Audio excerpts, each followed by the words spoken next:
What it's like to die from every disease. The common cold. The cold is like that annoying roommate who never leaves and keeps stealing your cereal. You wake up with a tickle in your throat, you sniff a couple times, and you scroll Twitter like it's nothing. But inside your nose, an army of tiny RNA viruses has RSVP'd to a party. Rhinoviruses, plus a bunch of cousins. In total, there are well over 200 different viruses that can make you feel miserable, which is why you can get colds over and over again in your life. Here's the thing. The symptoms, the runny nose, the sore throat, the congestion, those aren't the virus doing damage. That's your immune system going to war. White blood cells show up. Inflammation starts. Mucus production spikes. For most people, it's a week of junk food and Netflix. But for babies, elderly people, or anyone with weak lungs, a cold can be the first step towards something worse, bronchitis or pneumonia. If your immune system's already tired, that small cough can turn into a hospital stay. Malaria. Imagine getting attacked while you're asleep. That's malaria. One night you're watching a show, a mosquito sneaks in, bites you, and leaves a parasite inside your bloodstream. That parasite heads to your liver like it owns the place, multiplies quietly, then bursts back into your blood and starts wrecking red blood cells. Every cycle brings fevers that spike and crash.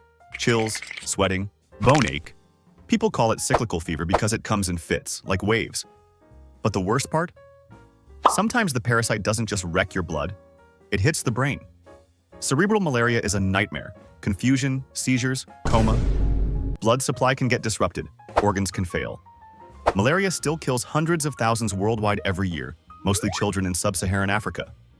The good news, we have drugs that work. Artemisinin-based therapies are the frontline treatments. And there are preventive measures. Bed nets, insect repellent, prophylactic pills if you're traveling, and in recent years a vaccine has started to be rolled out in some places. The bad news?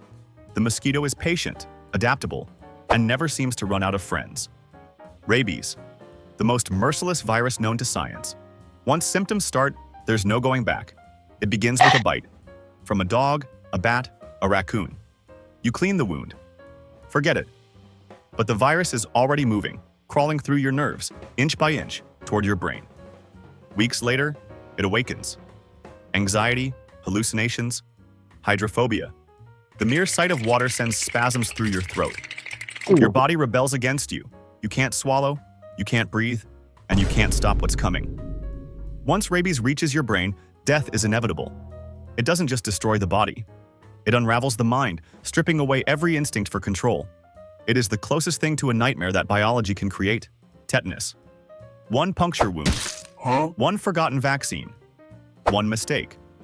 The bacteria hides in dirt, waiting. When it enters the body, it releases a toxin that attacks your nervous system directly. Your jaw locks first. Lockjaw. Then your neck, your spine, your limbs. Your body becomes your prison. Muscles so tight they can break bones. Every breath is a war. Every movement, torture. You don't die from the cut. You die because your body forgets how to stop fighting.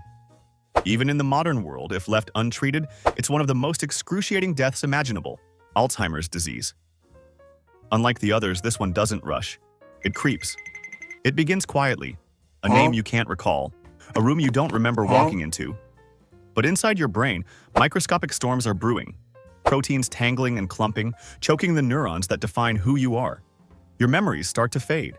Faces blur. Sentences trail off mid-thought. And slowly, your sense of self, your story, unravels. Your body keeps living, but your mind is dissolving. It doesn't hurt like fire or fever. It hurts like absence, like fading away while everyone else stays. And the cruelest part?